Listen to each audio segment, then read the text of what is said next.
Rumah tangga yang dibangun Wardoyo dan istrinya Sasmi terasa semakin panas. Di usia pernikahan mereka yang keenam, hubungan Wardoyo dan mertuanya terus bermasalah. Puncaknya ketika Wardoyo dan Sasmi harus rela tinggal di rumah bagian belakang. Selama ini Wardoyo memang tinggal bersama mertuanya. Pekerjaannya sebagai buruh serabutan membuatnya masih belum mampu membeli apapun. Hanya sebuah TV tabung bekas yang sekarang terpasang di dalam kamar yang bisa dibelinya. Kondisi semakin parah saat Wardoyo terkena penyakit hernia.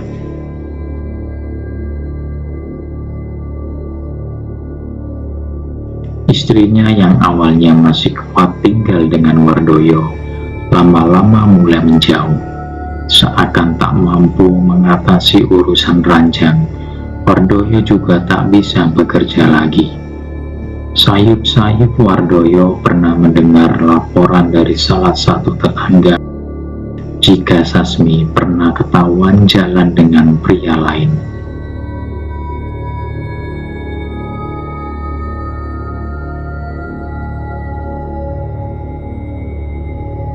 "Kamu keluar sama siapa, Dek? Kok saya dengar kamu keluar dengan pria lain?" kata Wardoyo tak lama setelah istrinya pulang dari tempat bekerja. "Terus kenapa, Mas? Kamu mau apa?" Wardoyo tak melanjutkan perdebatannya dengan istrinya. Malam itu istrinya memilih tidur di kamar orang tuanya setelah ditegur Wardoyo.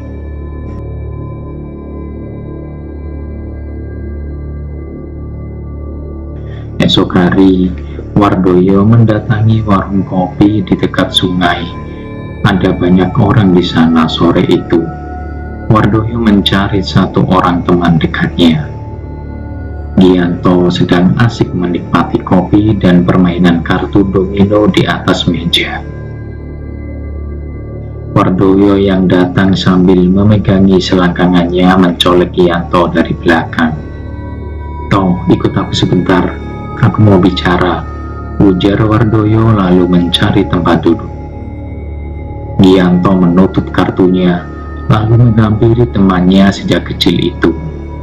Tanpa basa-basi, Wardoyo langsung menceritakan pokok masalahnya, tentang rumah tangganya yang semakin buruk karena kondisi kesehatannya, lalu istrinya yang saat ini bekerja karena Wardoyo tak bisa mencari uang.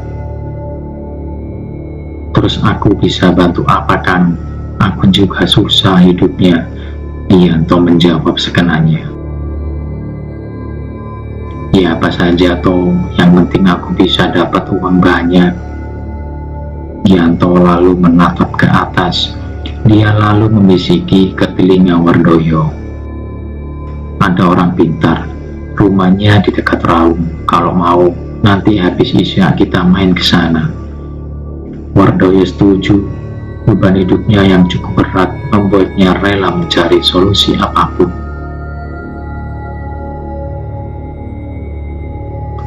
Selepas isya, Wardoyo langsung berangkat ke rumah Gianto. Sengaja dia tidak berpamitan kepada penghuni rumah, karena yakin tak ada yang menunggunya.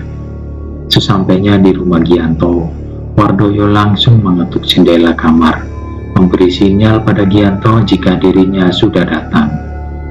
Gianto yang mengetahui kedatangan Wardoyo lalu meminjam motor milik keponakannya. Rumah Ki Karmono berada jauh di dusun terakhir kaki Gunung Raung.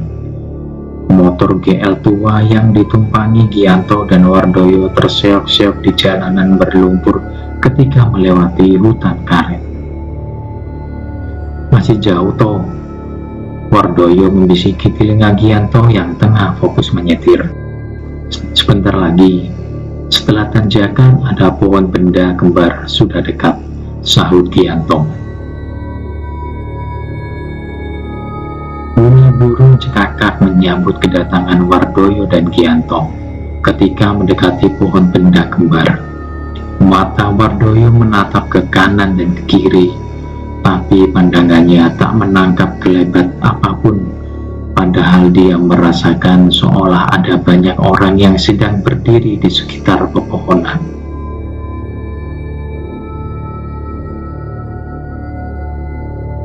Sudah sampai, tunggu di sini dulu, aku masuk dulu, nanti saya panggil. Gianto memarkirkan motornya di sebuah pagar kayu yang terbuat dari dahan kelor. Wardoyo menurut dan menunggu di atas motor.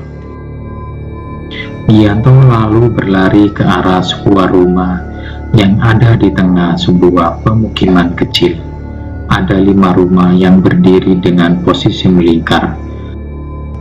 Satu rumah berdiri di tengah dengan ukuran paling besar dari rumah lainnya. Mau kemana, Pak? Wardoyo tiba-tiba dikejutkan dengan kehadiran seorang anak kecil yang bertanya kepadanya. Anak itu memiliki tubuh yang dekil dengan rambut panjang yang disasar. Mau ke Ki Karmono, nak? Wardoyo menjawab dengan terbata. Anak itu mengangguk, lalu berlari ke arah pinggiran kebun yang tampak gelap.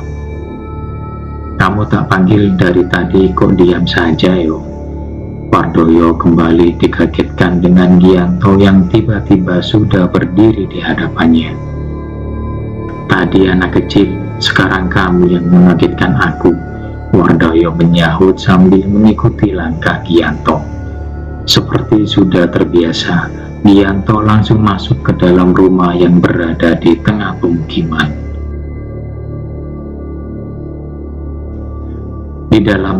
Di ruang tengah sudah ada seorang pria berusia 50-an tahun duduk di kursi penjalin dengan hiasan udeng di kepalanya. Pria itu tersenyum lalu mempersilahkan Wardoyo dan Gianto duduk di depannya. Wardoyo melirik sekeliling ruangan. Rumah itu mirip dengan bangunan pedesaan era 70-an. Ada satu set kursi penjalin di ruang tengah dengan sebuah dipan kayu di sebelahnya. Yang tampak mencolok adalah beberapa keris yang dipajang di atas semua pintu rumah. Duduk, nak.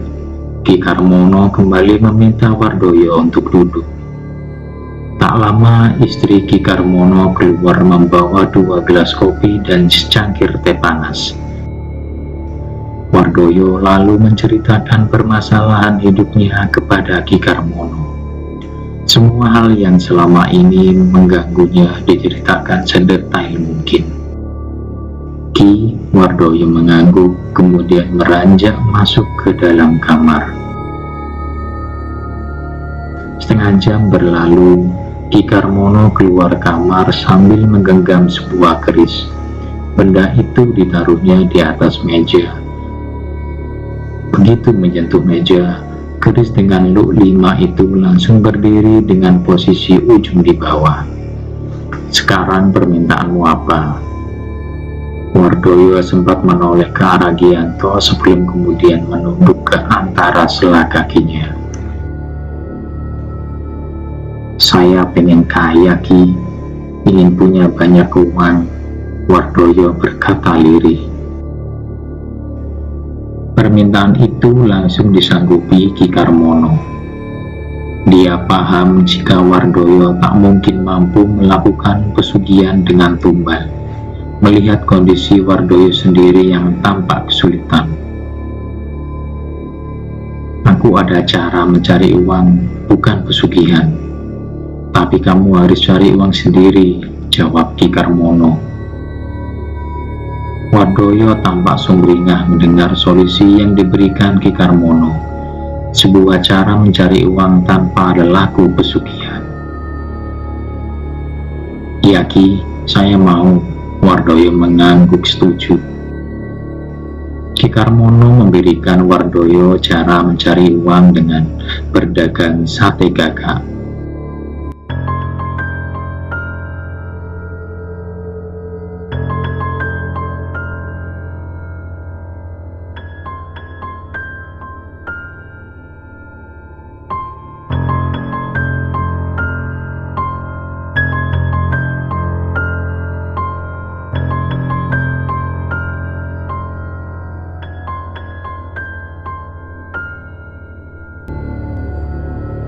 Sebelum memulai ritual, Wardoyo diminta puasa mutih selama 8 hari.